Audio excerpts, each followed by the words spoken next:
I have this book called Heirs to the Forgotten Kingdoms, which was given to me by my cousin, Hala Yatim. And basically, it's more of a travel journal. It's sort of the author goes to one region to another, and it discusses the religions that are disappearing within the Middle East. Just a bit of a background about the author.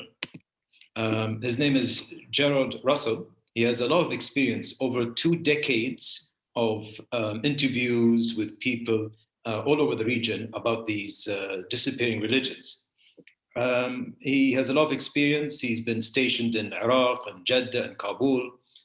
He's fluent in Arabic and Farsi. And he spent a lot of time collecting information for this book. So the religions that are mentioned in his book, there's 7 of them. And I was quite surprised to know that there are more than the usual 3 that we know of. There's actually quite a lot. And it's sad to hear that some of them are disappearing. And what I'm is the chapter on Zoroastrians. And just to go, explain that Zoroastrianism was the dominant religion of the Persian Empire, was founded around 1000 BC by Zarathustra. Now, according to Nietzsche, Zarathustra invented the concept of morality. And a couple of famous Zoroastrians is King Cyrus, who conquered Asia Minor, which is Turkey today. King Xerxes, who was popularized in the movie 300 with what's his name, Gerard Butler. And of course, Freddie Mercury, the lead singer of Queen. So what the basic beliefs of Zoroastrianism is that there's sort of like this good versus evil. So the wise lord, Ahura Mazda, similar to the car Mazda, so is the creator of light and creator of life. And his adversary is Angra Mainyu. So wherever there's life, there's sickness. Wherever there's fertility, there's the desert. It's sort of this opposite. Maybe you can call it yin and yang, but it's not really the same.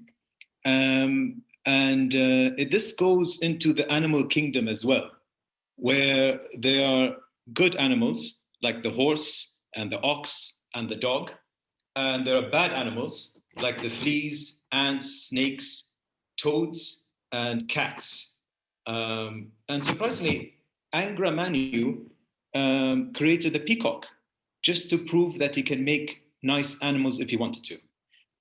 According to, you have free will and you can do what you like. You can, be good and you get rewarded with long life.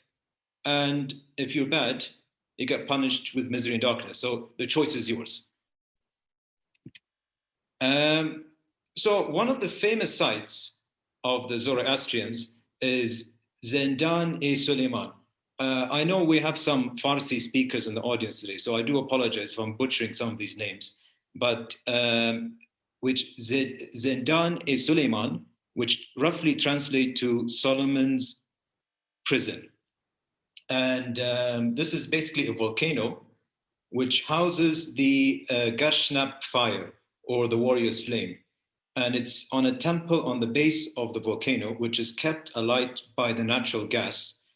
And people would sacrifice to Ahura Mazda, to sacrifice for good intentions. It sacrifices to the elements.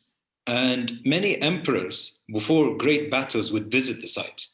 And it's recorded that before a battle of the Roman Empire and before the Byzantine Empire, emperors would visit the site and organize a sacrifice. The last royal visitor was Khosrow, who was in despair with his upcoming battle with the Byzantines in 627 AD. And he removed the flame because he thought that the Byzantines would desecrate the flame, would destroy it. And 15 years later, the Persian Empire collapsed. And this takes me to the next slide, the decline of the Zoroastrians. And it was because of the unified Arab armies under the religion of Islam. They conquered the Sassanid Empire in 642 AD. The remnants of the Persian Empire organized a last stand at Nahavand under the son of the Persian king Rustam. And it was recorded, I have it right here, it's recorded that for the great battle, the stars in which our name will be forgotten and devoid of fame. He was correct, because I never heard of Rustam until I read the book. So many of the king's court and priests fled to India, and that's where we have Parsis. And the people that remained in Persia, many of them were from the lower caste, converted to Islam, and for them it was a quick and easy adoption of the religion. Many people from the lower caste were sort of suppressed and in the strict established structure of the caste system. And for them, converting to Islam was a quick escape. So where are the Zoroastrians today? I mean, there are numbers between 100,000 to 200,000 within the world, split into two main groups. There are the Iranian Zoroastrians and the Indian Parsis. And the moved to the UK in the 80s, the big Parsi community in London. And there's sort of this liberal, sort of this discussion within the community, whether to open up, to allow people to convert into Zoroastrianism, liberals versus the conservatives, whether to marry outside. So this debate is going on. There's less practicing priests because it's a lot of work to become a priest, and it's less income because there's less people giving donations towards the temples. So C.S. Lewis influenced by epic poem Shahnama, where it describes the epic battle between the good animals versus the evil animals. And C.S. Lewis once said that Zoroastrianism is one of his favorite pagan religions. Now, the term magic comes from Magi, which is a Zoroastrian priest. And the ancient Greeks found that the knowledge of astronomy was very impressive. So they saw them as sort of otherworldly. And that's where the term magic comes from. And animals associated with witches, like cats and toads, are considered evil animals created by Angra Mainyu, and this is associated with witches in Western culture. So, in conclusion, I've only scratched the surface of Zoroastrianism. If you want to know more, there's two in-depth YouTube videos on the religion, and there's 2 articles, which is a very interesting, good introduction, Soft Media and the History Channel.